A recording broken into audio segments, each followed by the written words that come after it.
Hello, everyone.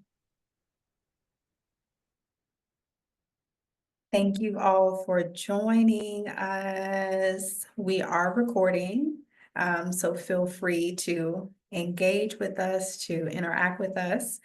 We have a couple of questions just to get us started as you all come in and get settled. So I have a poll that I launched in Slido. I love Slido.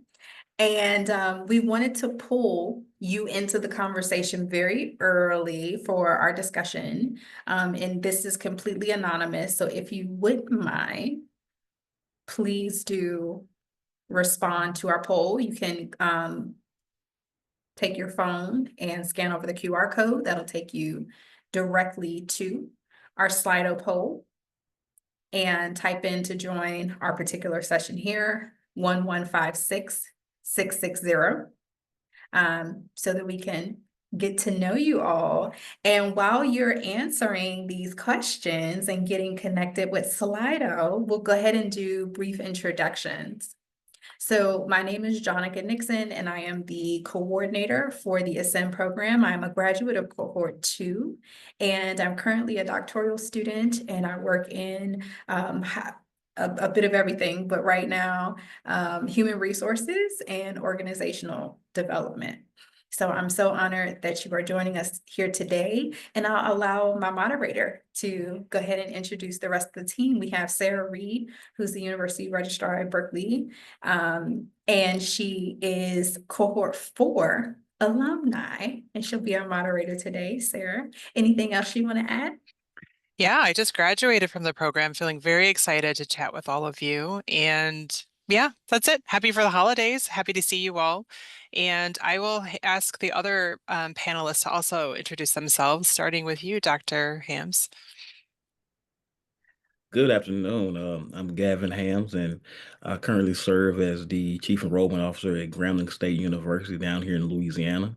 And I'm also honored to be a coach in this Ascend program. So looking forward to this fruitful conversation today. Thank you. Also wanting to welcome you, Rachel. Good afternoon, Could you? everyone. I'm Rachel Hernandez, and I have been a coach from the beginning, and I'm really excited to talk about this program. Seen so many folks impacted by the networks and relationships. My current role is as Vice Provost for Student Affairs at Johns Hopkins University, focused on student success, and I've worked in higher ed for a long time. So great to see everybody here. So both Dr. Hams and Rachel Hernandez are both coaches, and then we're going to turn it over to our 2 alumni. So Malia Jones, please introduce yourself.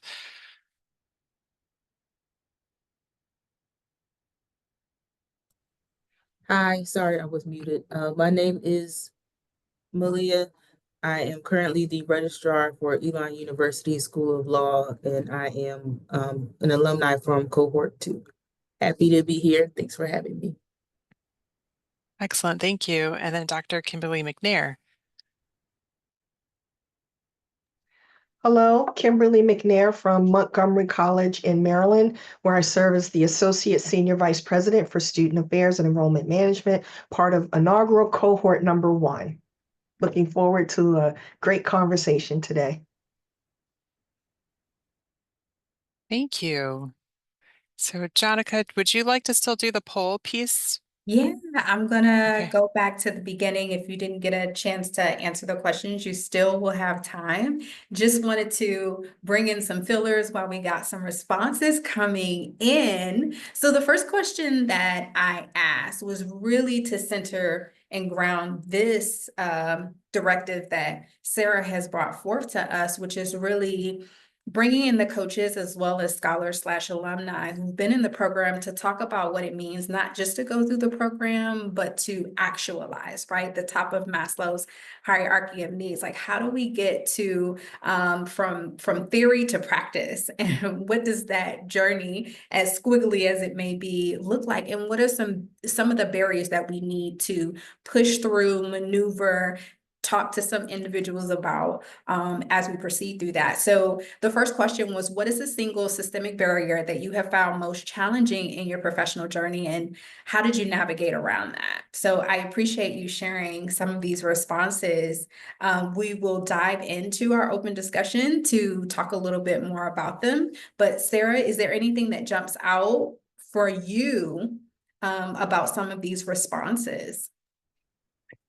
Yeah, all of them. I think, yeah, for me, I don't want to say I've arrived, but I feel like definitely, going up the ranks has been challenging, being the middle manager or, a semi-manager in some capacity, and navigating politics. Definitely the policies that are not clear, non-existent, that still arises currently. Um, yeah, I think leadership changes, multi-generational team, like that is really resonating with me, and will even more so in the coming years. Support for mid-level professionals. I really struggled getting support, really honestly, until this program. So yes, all of these resonate. And what's the first one here? Yep. Yep. Yes, moving back to central. Yes, I get that. I mean, I made a major transition myself moving into central, and even for me, not having been there before, trying to move into it was really just quite a big stumbling block. So I really resonate with all of these. I could talk about them forever, but that's not the point of this conversation. And any of our coaches or other alumni, anyone particularly sticks out for you as we bring in our audience about our topic? I would offer, Jonica, and this has been my experience throughout the program too, that all of these arise at different points, right? We're all dealing with different issues because we're excited about the work that we do. We come to work to make a difference, and then something happens, right? You have a staff member who needs support for professional development, or you've got the politics that Sarah just mentioned. And I think one of the things that we were just talking about before we got on was sort of the network that's created, that ACRO creates, but really the network of others across the field in enrollment management and student success who can help you see that, one, you're not the only one going through these things, but two, there are different ways to approach this from a professional perspective that can be very effective. And there are also some lessons learned that it's good to know before you make that misstep yourself. So that network and that just ability to bounce off of folks, I think, makes all of these issues manageable, or at least gives you some ability to figure out what your next steps are as a professional. If I can just add to that, just needing that mentorship and coaching and guidance. Even though higher education can be a highly regulated place where it has standard operating procedures, there really is no manual that tells you how to have it. And I'm using quotations, that it factor. Some things you just have to learn on the fly. And now I take a very vested interest in making sure others who come around me don't have to just learn it on the fly, but being able to show those pitfalls ahead of time, because I wish I would have had it a lot earlier than I have it today. And that's a wonderful place. So we will come back to, and I believe many of the questions that we kind of have for our panelists today will answer some of, or I won't say answer, but give context to how we are in a very similar experience, right? As we work in the field of enrollment management, but also higher education. I think this also applies to business as a whole. The second question asks, and you can choose multiple answers here, but it's interesting that Dr. Ham's last statement to, managing the barriers or the challenges in the work is that he wants to mentor, guide, and or coach people a little bit better for the things that we might not have had. And the question is, what type of professional support has been most transformational for your career development? If you've had mentoring has probably been the best, to have someone walk alongside you and or coaching. But we love to hear some of your responses here. And as we came up with these options, it was that there's a plethora. Some people feel going back to school, right, is most transformational for them, like having that book knowledge. It could be based on your VARC, how you learn, your personality type. Do you want in person? Do you want online? So all of this must be thought of as you think about maybe participating in the Ascend program and how you can balance this more hybrid format if this really fits for you. And our last question is, what is one specific knowledge, skill, or insight you want to develop right now to advance your professional career?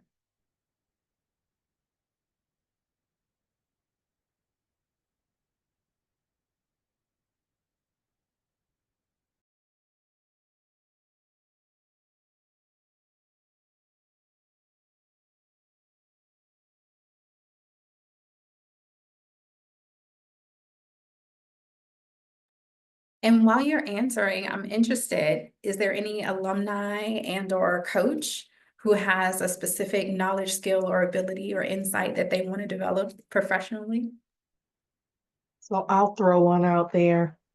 We talk a lot about AI, and we tend to think about AI in terms of tools that support student success, whether it's some sort of chat response or things like that.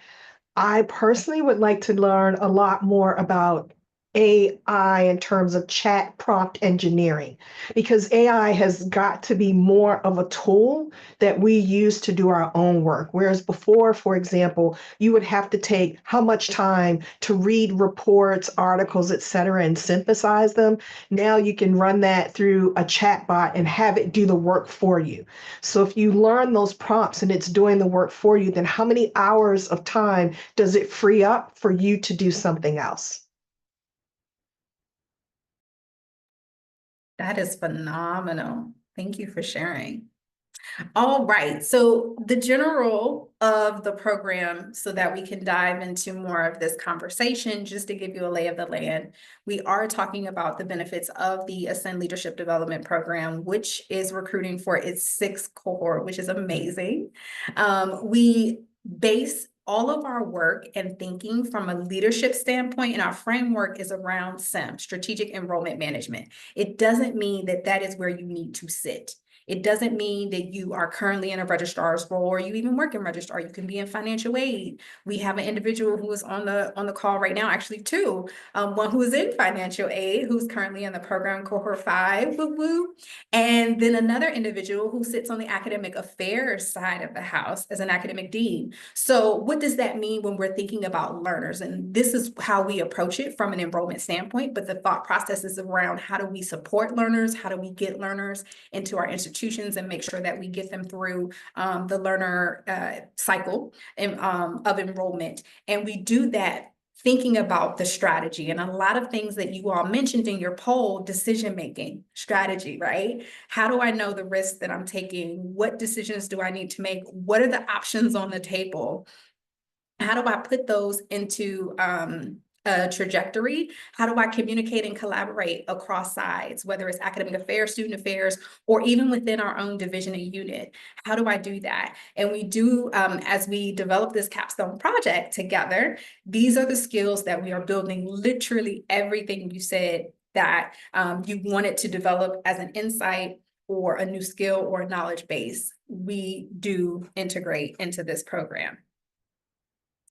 And I'll leave with just this quote on this page. These are the many ways that the entire program supports you. We only accept 10 scholars to keep it small, to keep it intimate. And it's really back to an earlier comment Rachel made, your network is your net worth, right? We're able to grow, we're able to have capacity when we're able to share the burden, the load, the challenges, but also the opportunities, right? So how are we developing those in a more strategic way? And you are intricately supported in this program as a scholar with this circle of influence and this circle of impact that helps move you forward or ascend you forward. The program is 9 months. The timeline is on the website. Application closes on Friday, but as a 9-month program, about 3 to 5 hours a week. And I would say give or take, some weeks are 3 to 5 hours, some weeks maybe 1 to 2. So it's not every week that you are engaging 3 to 5 hours in this program. There are readings that we send to you, but once you read them, you'll realize it really is more professional development for the work that you do, not necessarily necessarily something to read and put to the side. This is theory and application happening at the same time. So it's very beneficial. You do this in the basis of a cohort. You are working with your coach as well as the entire coaching team and your cohort. So you have a system of between, I would say, 20 to maybe 25 individuals who are at your disposal to build community around this knowledge that you're seeking, and you do get a credential at the end. There are 2 conferences that we offer a complimentary registration. So literally for the price of paying for 1 conference, say SEM, which is about $1,100 or so, you would get registration to attend both a SEM conference and an annual conference. So SEM is going to be in Las Vegas, and annual for 2026 is going to be in New Orleans. So those are our 2 conferences. And of course, there are logistics that you have to be mindful of.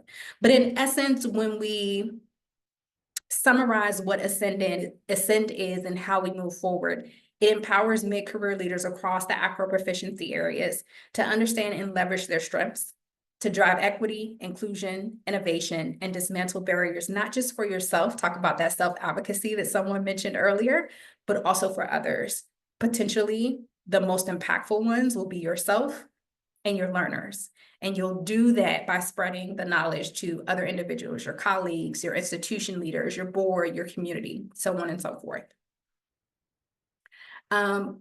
So happy to say we have a 100% completion for cohort 5, who rocked it out together. They've worked very hard, and 50% of the cohort have transitioned into other roles, both internally and externally. Not all individuals who participate in Ascend expect to ascend or desire to ascend from their institution. So it is not something where your institution is going to lose by encouraging and supporting your participation in this program. They are very well getting someone who is wanting to develop themselves in new and innovative ways.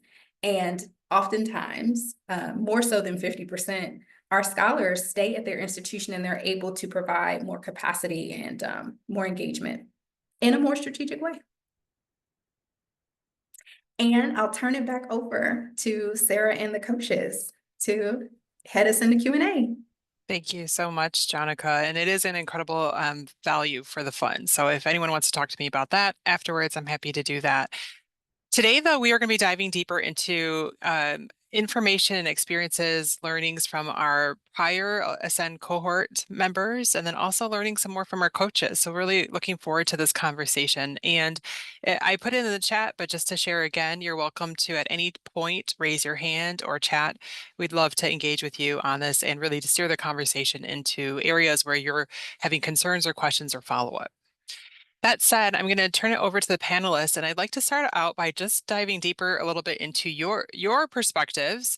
My first question for each of you is, what are some of the challenges each of you faced mid-career, whether it was from an enrollment perspective or just as a higher educational leader? What were some of the challenges you faced?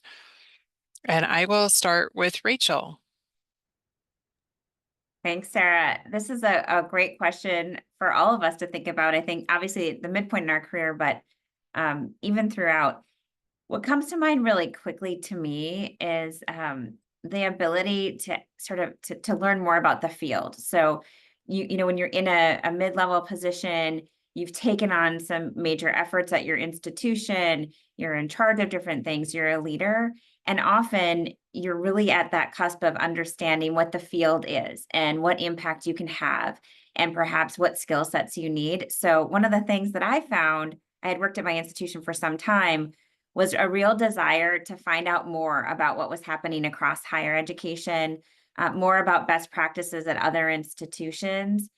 And what I was fortunate enough to have a mentor who was really encouraging and allowed me to experience conferences and that sort of thing. But I found a lot of my colleagues and my peers in other places that their institutions just didn't have the time. They didn't have the bandwidth. Supervisors didn't have the opportunity to really mentor. And I think as the world has gotten even much more so busy than it was at that time, that it's folks want additional access to information, resources, and what the landscape is across higher education. And so networks and mentoring, again, were really important. And I found out in my ability to engage in some opportunities like this, that every step along the way, I picked up a new individual in my network who could connect me to someone else who could answer the question or could provide insight that I might not get at my institution, but that was really important insight for me to add value to my role at my institution. So it's that time, it's that ability to really know what's happening, that desire to know what's happening, and the ways that your networks can get you that information quickly, keep you up to speed on what's happening, and give you a sense of who to contact when you have that question where you know you need an answer, you know you need some insight. And as Dr. Hams was saying before, maybe you need to know about some of the pitfalls that might be ahead, that you might not otherwise know if you didn't look outside of your institution. That makes sense. And yeah, when you need it, you really need it. Sometimes you can't wait. So those networks are so key. Who'd like to go next? I'll call on Dr. Kimberly McNair. You would, wouldn't you? Thank you. When I think about being a SEND participant, and again, we were cohort 1, in some ways the guinea pig. So when I think about how me and my cohort members kind of approached the program, we came in not knowing anything about like the program. There was no history, if you will. So in some ways, we entered the program understanding you've got to figure stuff out.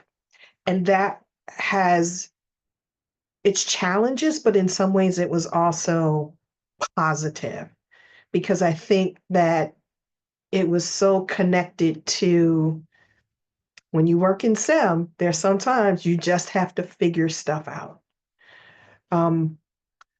When I think about also this, what does it mean to be an enrollment manager? Or what does it mean to learn about strategic enrollment management with STEM? And in my mind, I'm kind of getting distracted with Jonica's comment about it doesn't mean that you have to go up the ladder. But it really is, I think in some ways, it provides an opportunity for an individual to do some self-reflection about not just what you think you want, but what you might want to prepare yourself for. And in some ways, that's also a challenge. And it can be a challenge if you have this sense of,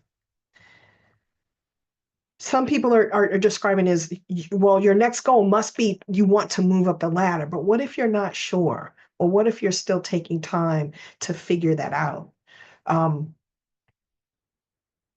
And I'm looking at Jonica's transparent moment as well, and just the things you deal with. So I think in some ways I'm thinking about more of your internal and what you deal with, that your own internal conversations that are going on.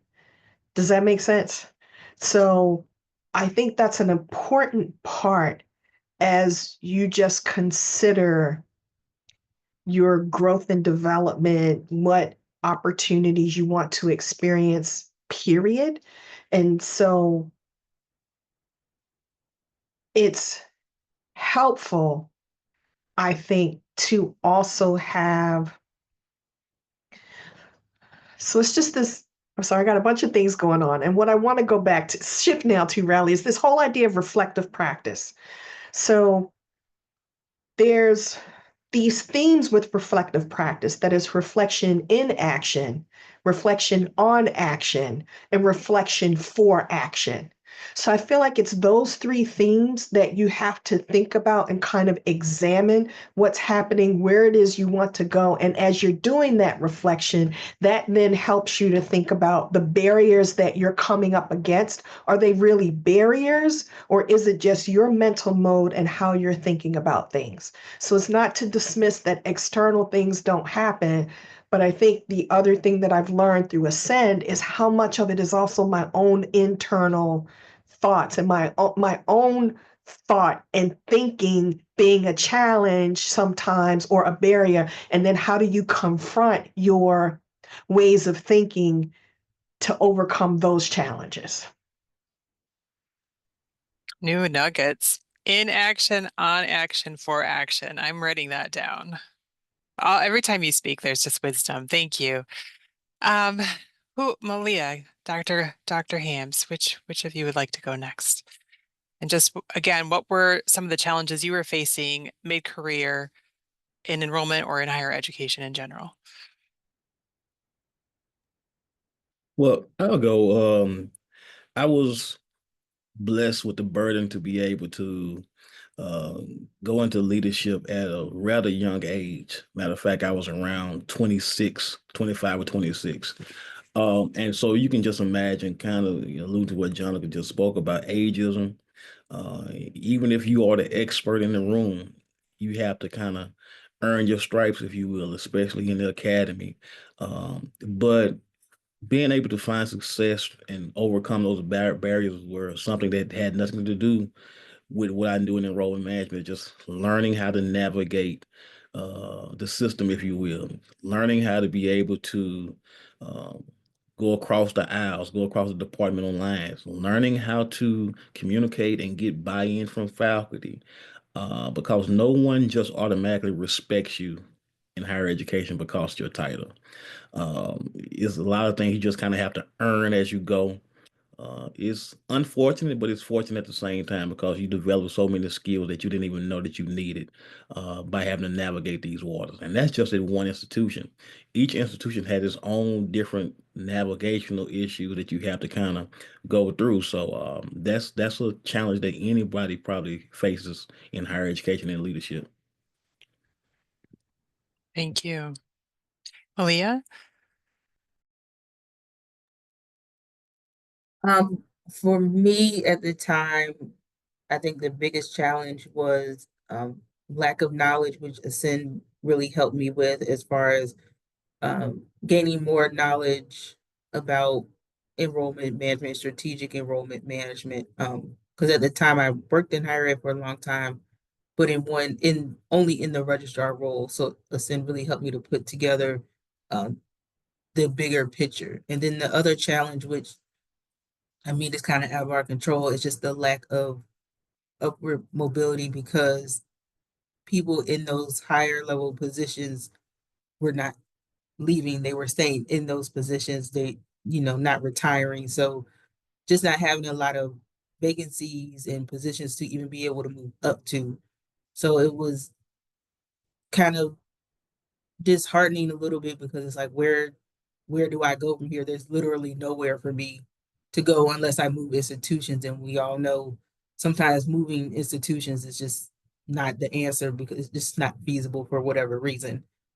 So just trying to stay motivated and keep moving forward and waiting for a position, but still the way to kind of overcome that for me was to, you know, within a sin, keep gaining knowledge, keep moving forward so that when a position did become available, that I was already prepared with that practical knowledge and, having the experience with the creating the plan kind of in my back pocket so that I was ready when the time came. Very helpful.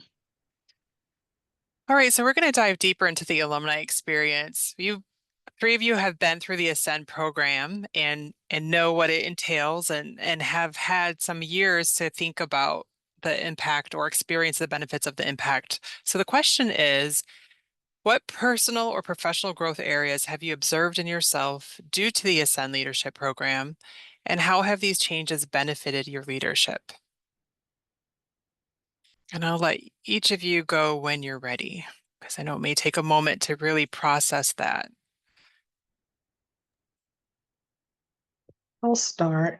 And in some ways, there was a comment in one of the earlier polls that seemed to speak about moving up and how you're viewed when you're an internal and moving up through the organization.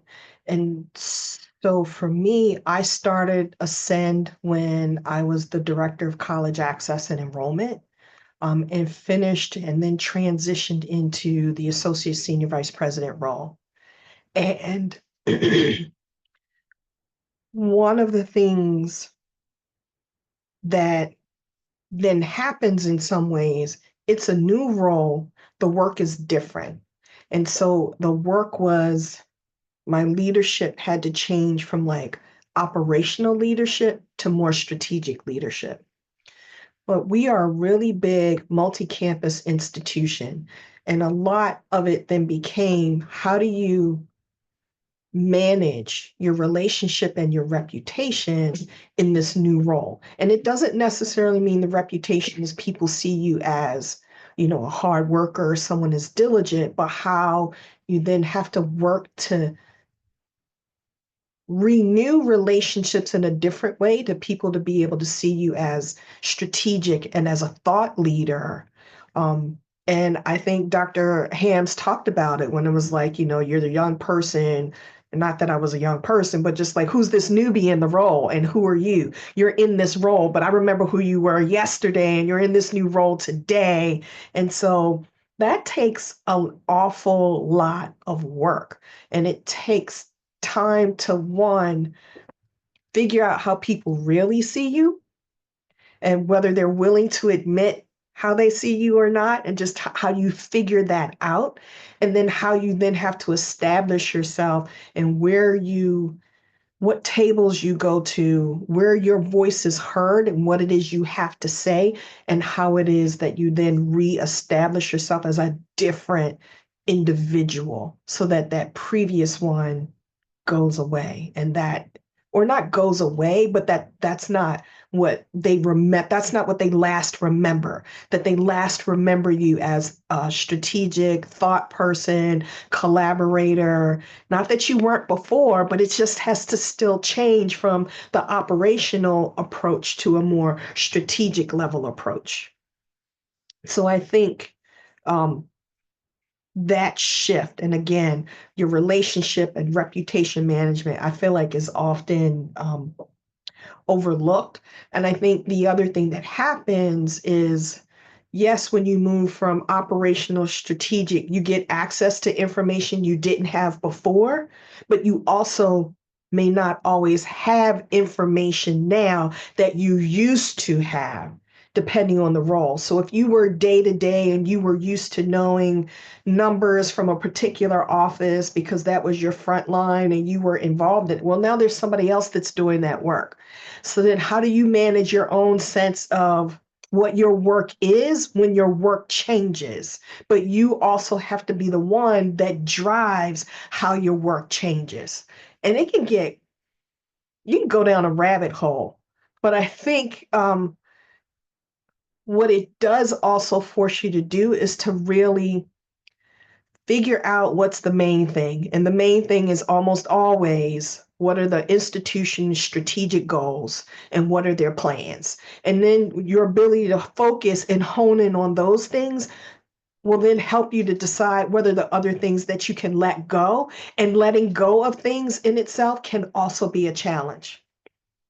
If you've been in a role for more than 2 or 3 years, there are things that just become kind of part of your identity, or you just know it.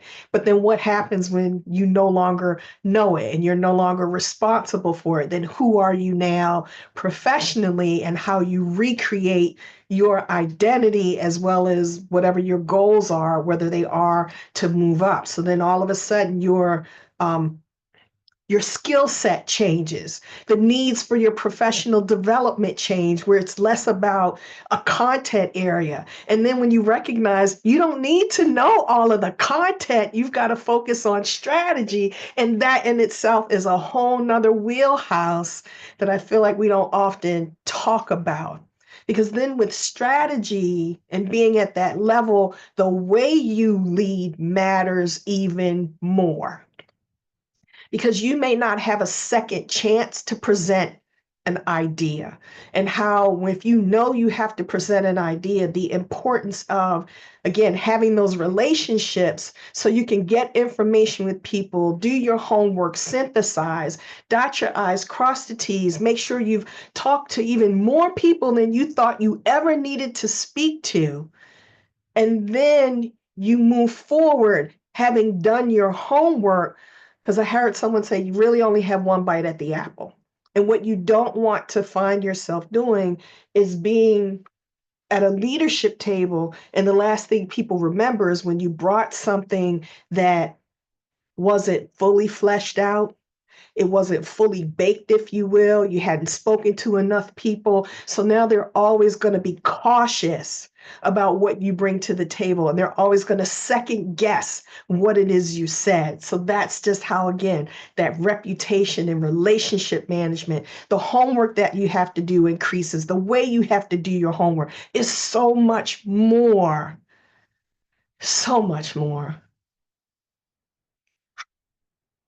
The only thing I would want to add to what Dr. McNair said about strategy when it came to my experience was realizing that for which I'm passionate about, you can still be passionate, you can still be this me, but how do you connect those dots to bite at the apple amazingly the first time? And I mean, make it juicy, like get in there. You then took so much big of a bite. They're like, you know what? That is a legendary apple. We just gonna sit that down because Jonica she shut down the show, because this is how you communicate what you're focused on. We get past, we're like, it's this, and I was in dual enrollment at the time, and before that, advising and first year experience.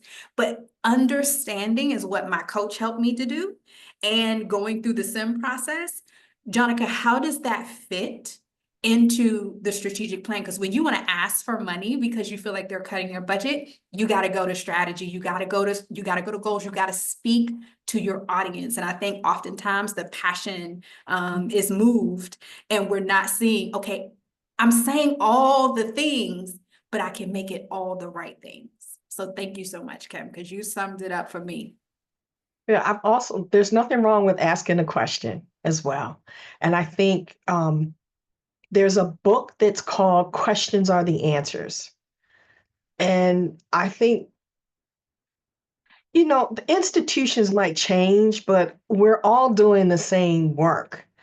No matter what institution, they're all our students. But I think the way that we ask questions, and even if with our colleagues, I was just in a meeting before this one person made a statement, the other person followed up and just simply said, can you say more about that? Can you help me understand more? And just those types of questions also prevent opportunity for you to lean in and now connect and have relationships with other people. So if in the room you ask, can you say more about it? The person may say something, they give a little more answer. You can say, well, I'm going to follow up with you. I'd like to learn more about that. Now you've already established the connection, but you have to have your antenna up to be more aware of those opportunities. Beautiful. Leah, would you like to add anything?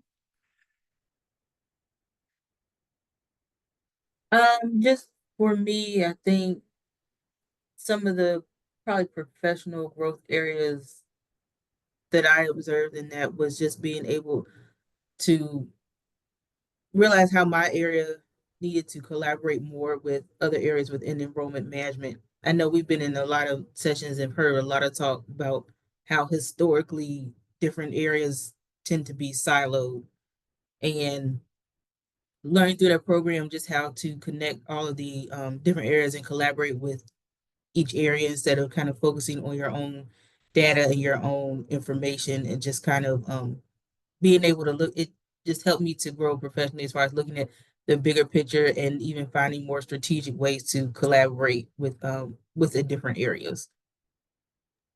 Yeah, no, I appreciate it. I think that I would agree. I think the framework, it provides the framework, like each of you are mentioning, to how to navigate, how to pitch, how to connect. So insightful. I'm going to switch it over to the coaches now. For each of the coaches, the question is, what role does the Ascend Leadership Development Program play in assisting scholars with access to currency, navigating their roles and positions, and transitioning to the C-suite from your perspectives? And I'll let you jump in when you're ready. Well, I would say that it adds the ability to have a coach that has most of the coaches are currently still in the field and currently still doing things. So just as coaches sit and mentor, we also learn from those who we coaching. So it's the way in which those who we coach are able to have a voice, learn to see us as colleagues, because sometimes it can be intimidating dealing with the organizational structure at their own institution, but to be affirmed as young aspiring leaders in the field, to be able to just simply sometimes let them know you're doing this thing right. It's a good idea you have. Adding to that voice, because at that level in which a lot of those the ascending scholars are at right now, they feel like they don't have a voice. So this is an opportunity to really help them get a voice, help them know that they have relevant ideas, to kind of give them the confidence that they need to go to the next level. Yeah, these are all such great questions, and I love the connection and the network and the organization, the group, because we always learn so much from each other. And Sarah, as you talk about currency, what does that look like? You know, you just mentioned about the framework, the SEM framework, the Strategic Enrollment Management Framework, and there's so many times when you're hired to do a role. Dr. McNair just mentioned this, Malia just mentioned this, you kind of know your role, but how does it connect to all the other pieces? I think what it gives for all of us is an understanding that regardless of the structure or the way that different offices are organized at your institution, strategic enrollment management is about the institution thriving and your students thriving and helping to facilitate your institution in achieving its mission. And so having that framework gives you the currency, as you say, to go into a situation that may present a structure that's very different than what you had before, but to be in a position to lead, to really understand where the institution is going, what the needs are of your university or college and your students, so that you can set up all of the pieces from pre-admission all the way through admission to enrollment to financial aid to the registrar to student success, all of the pieces that really make an impact for your students in the university. And I've mentored a number of scholars through the program, very different kinds of institutions, similar roles, a lot of registrars, which is fantastic, actually, because many registrars believe that they are a registrar, they are not an enrollment manager, and the registrar role is definitively an enrollment manager role. And oftentimes it's because the individual hasn't had the opportunity to work with the other units, but can then see that everything they do allows for faculty to teach, it allows for students to take courses, it allows for students to continue with their retention and graduation. And when students are retained at higher rates, you support your overall enrollment and your overall enrollment plan. So I think that framework is the currency because it's translatable across institution types. And it really helps the individuals understand what their role is as a leader, what their role is strategically, and how they add value. So you don't need to be in charge of everything. It doesn't mean that everything has to report to you. It doesn't mean that there's only one framework. It does mean, though, that you understand inherently the work that you're doing and how it impacts both institutional and student outcomes, and that you're then in a driver's seat to help the university achieve the goals related to its mission.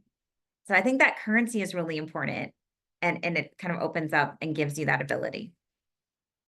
Yes, I completely agree. And I'm going to invite the audience to start putting in some questions you may have in the chat, because we want to keep asking questions, but we want to hit your questions before we run out of time. So please start doing that, and I'll ask this question while we're soliciting your questions. For the coaches, what advice would you give prospective Ascend Leadership Program applicants about maximizing their growth and impact during and after the program?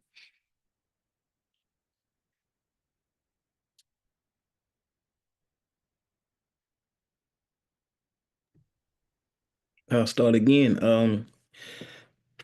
Take advantage of not just the content that you learn about strategic enrollment planning, but take advantage of, and I hate to say the word take advantage of, that horrible word to use, but leverage and utilize the people to build upon that network, to build upon that knowledge base, and develop the relationships that can last beyond this, and learn about leadership as opposed to just learning more about strategic enrollment planning. Learn those core leadership skills, know your leadership style, take advantage of things like Clifton strengths, know your strength, and you hone in on those strengths.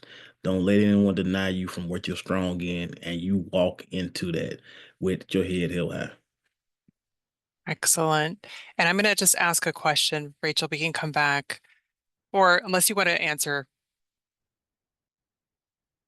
I'm going to ask a question from one of our guests here. Thank you. They're wondering how we at the Ascend program determine the pairing of coaches with Ascend participants. What criteria or process do we use to ensure it's a good match? Jonica, is this something you'd like to answer? It is a scientific method that if we told you, we'd have to stop the program. No, it's a few things. We look for ways to differentiate your learning. There are 3 questions that we ask in your application, and based on the questions that we ask, that help that we know our coaches in and out, so we don't have them be a part of the process too much. But this year we did ask them what their top 3 picks would be. And they didn't all get their top 3 picks, but it was nice because we wanted the coaches to also start to think about where they felt they could strongly help someone that was chosen to be in the program develop. So it's a mix between the two that we use the coaches. We give them a survey to say, give us your top 3. Who do you think you would best serve? And interestingly enough, we give them your answer, but your answer has no demographics, none. So they don't know if you're a man, a woman, they don't know if you're a registrar or not, because the question that we share with them often doesn't have that in there. So they're using a part of your answer to help them say, I think I would definitely help so-and-so. And then we also have our selection committee that then goes back and says, okay, we're going to match this person with this person. A new question that we added for cohort 5 was, is there any type of coach that you would like? Maybe you want someone who identifies with a particular identity that you have. I think we had 3 people say, I only want a female coach, which is fine. So we wanted to make sure that we went through what were parameters, so that we assigned you most accurately and connected you first, knowing that there were some boundaries that you wanted to maintain. And then we went and we assigned everyone else. And we used, like I said, a little bit of this is where we think a person could grow, but also say Rachel or Dr. Gavin also chose this. So we think that this would be a really good match for them. And we haven't had any issues. Great pairing this year. Yes, only love. We also have another question that might be for you as well, Jonica, and it's questions about the mandatory conference attendance. So if the November 2025 SEM conference, is it mandatory or acceptable because they may have a conflict or a prior commitment and they're wondering if not being able to attend would impact their eligibility for consideration? Absolutely not. If you can't attend SIM, we will miss you so very much. There are amazing things that happen there at that initial conference. You will know your cohort before then. You will have most engagement. There will be a pre-conference and of course SIM that you will miss, but nope. And we actually had one person miss it due to a medical situation. And we sent them all the information that we could possibly send them and a lovely "We missed you" postcard, right? Because they are a part of our community. So if there is we're professionals. We understand things come up, even if you plan to attend and you couldn't attend. You just never know. But this would not hinder at all if you couldn't attend the conferences. We would love you there, but the main point is to get to know your coach and have the experiences of the 9-month program as best as you can. Thanks, Jonica. And I think folks often wonder about the coaching. So I'm going to just dive in a little deeper once more. Coaches, are there things that you can share that you individually coached on, like something where you saw your mentee, don't need to share the names or years, were stuck, they were ruminating or unable to move forward or scared or terrified, and it was the kind of coaching, whether it was personal or professional, that you worked with them? Could you give us kind of a smattering of what that might look like for folks who have no idea what coaching is like, have never had a coach, and definitely not an institutional coach? Yeah, I'll jump in. I think this comes up all the time, Sarah, right? We just in our professional lives and in the roles that we're in, they're visible. The work that we're doing is visible. It impacts the institution and our students. And so every time you're stuck, it might be monumental. And oftentimes there is a sense that folks really almost an imposter syndrome. You know, I'm being asked to do something that I've never done before, and I'm not sure that I know how. I'm being asked to do something I haven't done before, and I'm not sure if I'm going to do the right thing or if I'm going to put it together the right way. Dr. McNair mentioned, you know, I don't know exactly who to ask or who to talk to. And when we're in the coaching conversation, we're really in a confidential space. You know, we make agreements to each other that we can have these fulsome conversations and that our role is as your coach. And so what we do a lot is to try to take a step back. And one of the things I often share with a scholar is sort of I'm able, because I get to know the scholar, I'm able to remind the scholar of what they know, what they bring to the table and what their strengths are, and kind of to lean into those strengths as they're learning more. So it might be an approach to a particular program or project. It also might be drawing out the answer because I can see that you actually, as the scholar, have it and you know it and you've had the experience, but you don't know how to apply it in that moment. I think it's like anything else. It's just easier to give advice sometimes than do it yourself, right? We've been there. And so we can see in our scholars what that barrier might be and help to unlock it. And really, we're there to step alongside our scholar to help them, whether it's with their SEM plan in the Ascend program.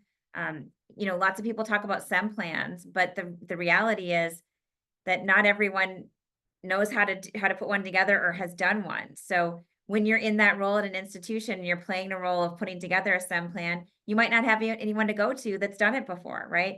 So we have the opportunity to really walk with you and encourage you and help you see in yourself why you were selected for this program, the potential that you have, and importantly, the talent and skill that you bring to that role. I think one of the things that I really hope that every enrollment manager, sort of the strategic enrollment manager, can see is that they are often the one person at their institution who has that systems view, because everything impacts how a student moves from point A to point B, and everything impacts if you're able to hit your outcomes and your goals.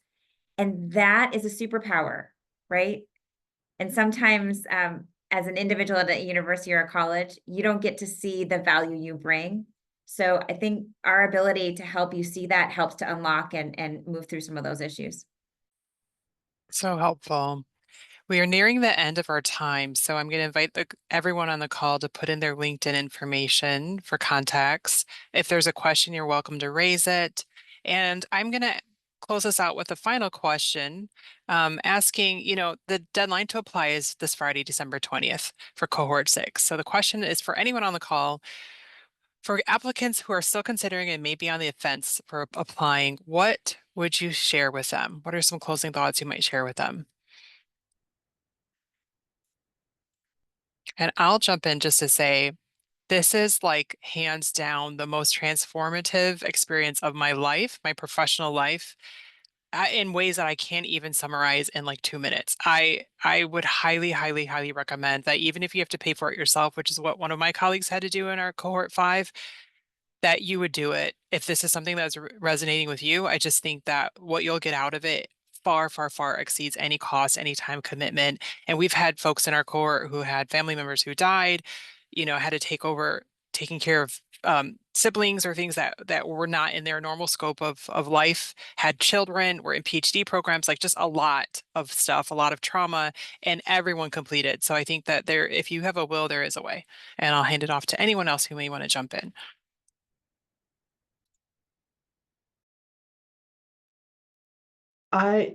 This isn't anything new. I know you've all heard it before, but any investment in yourself is the best money, time, and any other effort that you can make.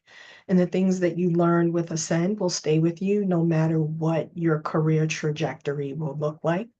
ACRO is also a phenomenal organization. It's very different than the others. So how you can continue to leverage what you learn in the Ascend cohort with other individuals, I think helps to grow you professionally in ways that only the acro community can really feed into. I'm not saying that other organizations aren't good organizations, but acro is just special.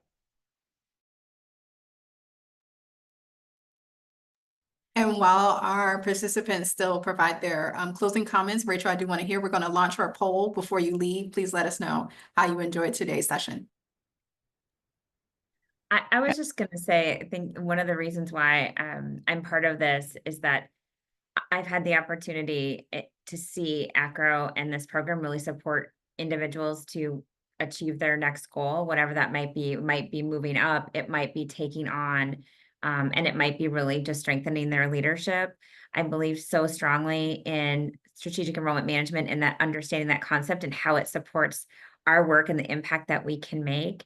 And I also think it's been an incredible way to identify this extraordinary talent across the field in roles, as we've said, that are really core to enrollment management, where individuals may not have had the exposure, the network, or the mentor to see that what they're doing is leading and that they are so poised to learn and to grow. So it's a great opportunity all around, and it establishes immediately a national network of individuals who are there to help you when something arises, when you need advice, when you need context. And you're welcome to contact any of us on LinkedIn or otherwise afterwards. We'd be all happy to chat with you. Every cohort member and coach I've ever met has just been open to chat and help you feel grounded and connected. So please feel free to do that, whether here or at a future conference. And on that note, we are on time. And so I would like to wish each and every one of you a wonderful holiday season, some great rest, no work over the holidays if possible. And please contact us if you have any questions about the Ascend program. Thanks, coaches. Thanks, panelists.